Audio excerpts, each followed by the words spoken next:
given that the left has embraced Islamism to such a degree that they're now basically one and the same thing, I've got a few questions. If banning people from countries because of their religion is bad, then why do 16 Muslim countries ban Israelis because of their religion? If Islam is culturally compatible with the West, why do 11 Muslim countries still execute gay people? If Islam is culturally compatible with the West, why do the majority of Muslims living in the UK think that homosexuality should be criminalised? If Islam is culturally compatible with the West, why do supposedly modern Muslim countries like the United Arab Emirates detain, harass and threaten transgender people when they try to enter the country? If Islam is culturally compatible with the West, why do you have something literally called the rape game, Taharush Gamir, and something called Bacha Bazi, where old men have sex with young boys? Why do you fail to speak out against Islamic terrorism, yet organise mass protests when someone draws a cartoon of Muhammad? Why do you complain about all Muslims being blamed for radical Islam,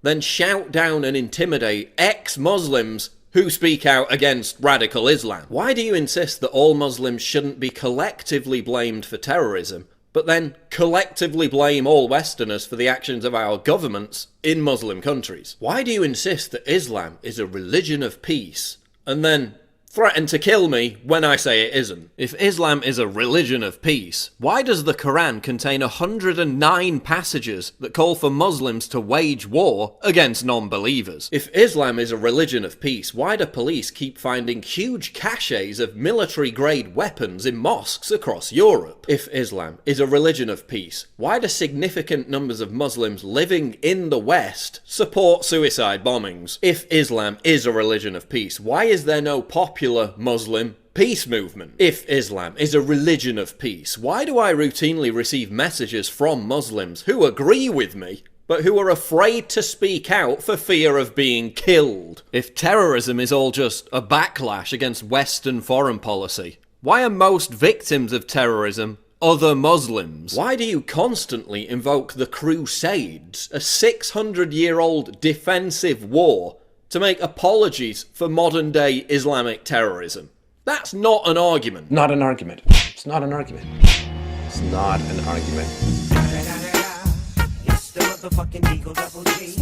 Why do you complain about France banning the burkini, when if Western women visited beaches in Islamic countries wearing what they wanted to wear, they'd be attacked and imprisoned? Why do you try to shout down criticism of Islam by calling it racist, when Islam isn't a race? Why after every Islamic terror attack is your primary concern a backlash against Muslims? Like, if a far-right troll kills Muslims, should our primary concern be a backlash against far-right trolls? If the West is so selfish for not taking in enough Syrian refugees, why have the 5 wealthiest Muslim countries taken in virtually no Syrian refugees? If the West is so evil, oppressive, and Islamophobic, why do 50 million of you live here